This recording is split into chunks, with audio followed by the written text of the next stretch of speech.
Let's get to the Los Angeles Clippers here. And so they're inherently just, and look, they're within striking distance of getting to the fourth seed in the Western Conference at this point.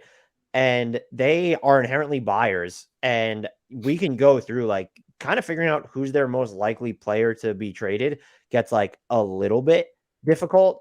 But my biggest question for them, like kind of looking into the trade deadline is are they going to include a first round pick to get better? They can trade 2028 or 2029. And if they don't trade a first, what's the best they could do? They don't have like any, I guess, really, they don't have any notable inbound other picks like second rounders anymore. You do have the $9.7 million trade exception. And so are you willing to just use that on the, and the trade idea that I didn't propose because I feel like it's just the obvious one would be, can you throw the Knicks a second and then they just put Isaiah Hartenstein into your traded player exception? And if are they trying to do you a solid? Like if you're willing to send them back an expiring contract, you could work it that way. Just because Hartenstein does have time left on his deal. And the Knicks do not use him properly, quite frankly. Like he's not a rim runner, and that's what they've decided that they're going to use him.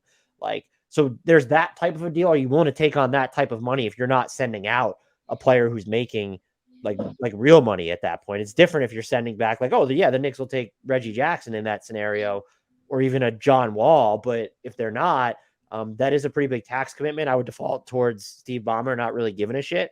But so that's really just what I'm looking at. And then what are they going to prioritize if they are making the upgrade? Is it going to be I think they could probably use some wing diversification at this point, which feels really weird to say with Kawhi Leonard and Paul George there. Terrence Mann maybe helps that a little bit. I do think people have said that the need for a floor general or point guard is overrated. I really don't think it is. If you're saying it needs to be like a caps lock point guard or conventional point guard, and I'm not a fan of that phrasing, I just feel like they need more of a floor general element that's an easier fit to play off of their primary scorers and playmakers in Kawhi and Paul George. And that's just not Reggie Jackson's played a little bit better lately, but it's not John Wall. That's clear. And then you have depth that you need behind Zubats. My whole thing is like, you're not giving up. If it meant getting Miles Turner, okay, but like, you're not going to give up your best, trade asset, that first round pick, or even Terrence Mann to get someone to play behind Zubats. That just doesn't make any sense to me. I saw a lot of like, oh, Terrence Mann for Naz Reid works straight up. And if I'm the Timberwolves, yeah, I do that in a heartbeat. But I can't do that if I'm the Clippers. Like there needs to be, if it's part of like a D'Angelo Russell trade, maybe you could look at something like that. So what do they prioritize more? I think it's easier to get depth at the 5 because you could address that on the buyout market. But I also think when we're looking at trade specifically, it's probably more likely that you can take a big into that trade exception, hold your first round pick, and just think like, okay, well, the crux of this core, if it's healthy enough, is going to contend and be a threat in the playoffs. I will, however, say I'm not necessarily confident in that. To where I look at this roster and think they need to address 2 of what I just mentioned, where it's either diversify the wing rotation, improve sort of the floor general or playmaking aspect independent of Kawhi and Paul George, or get big man depth. And I think that the big man depth is probably like I would just address it because it's easier and it's probably more of a glaring void at this point than anything else, even though I don't think it's the one that's holding them back the most. But I think for them to actualize their top end outcome, they need to address 2 of these needs. Yeah, I think I'm not sure I'm with you all the way on the need for a point guard, conventional or whatever, however you want to phrase it, being overstated. Just because if you look through the rest of the roster, it's like, well, what's the problem then?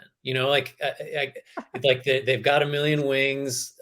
They've got a conventional center in Zubats who's good at his job, like, but has all of the limitations that come with his player type. And they have small ball 5 options. So I just almost by default, I agree. I don't think you don't need like 2008 Chris Paul or whatever, like to make this work. I mean, the bar is low because John Wall started hot and then was really terrible, just like not getting guarded. Reggie Jackson's been really bad. So like, it doesn't even like, what if it's, I doubt that it doesn't sound like the Pistons are going to trade him, but one of the people I thought of was Alec Burks. Like he's not even a point guard, but he is someone that is asked to create a lot. He's asked to sort of function in that role. and he's, certainly not on the level of, oh my God, this guy's going to run our offense for 36 minutes a night and it's going to be great. But, that type of player maybe is like your lower end fix. There are other more expensive or, more conventional, again, with that word options we'll get to, I think. But I still just focus on that point guard spot. Even if it may be the case that like whoever they get just actually won't close games in the playoffs because you're just going to go with George and Kawhi and then two other wings or slash forwards, and like it's Kennard or it's Terrence Mann or whatever technically playing point guard. I think they're a tricky team because there is a need, I think, but then like if is the guy they get to fill that need going to actually matter, outside of as a depth piece, when we play real serious games that the Clippers anticipate being in. So the trade idea I have for them is the Clippers get, this would address your need, Mike Conley, and the Jazz get Robert Covington, Reggie Jackson, and a 2024 second round pick. I mean, I feel like that's the first thing you bump on is the cost, because Conley's, I think 14 million of his 24-ish is guaranteed for next year, but the Clippers don't care. So I It's mean, 2 million more than Rocco too. yeah, it's fine. Basically.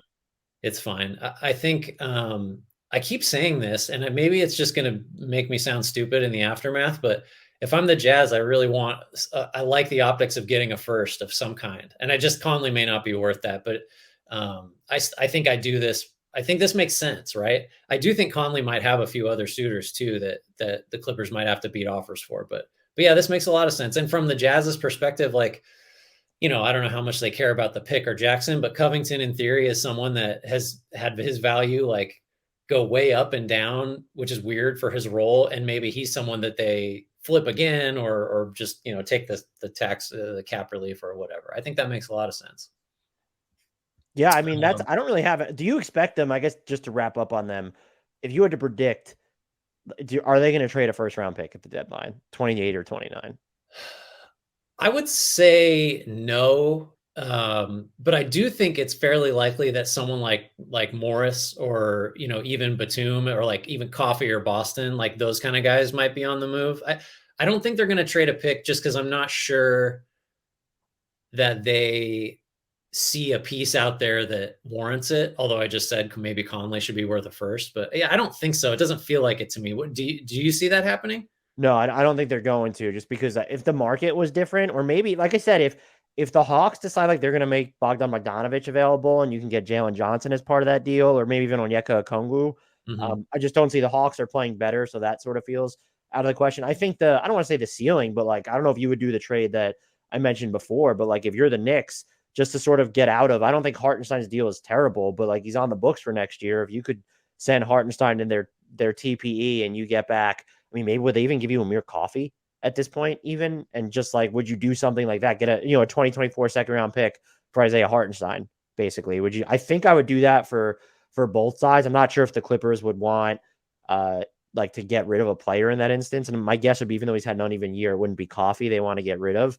But like John Wall, team options, like you could just take him on and he comes off the books or whatever. Yeah. But that would be, I think that's the type of move they make. I just didn't want to propose it because it felt obvious. Yeah.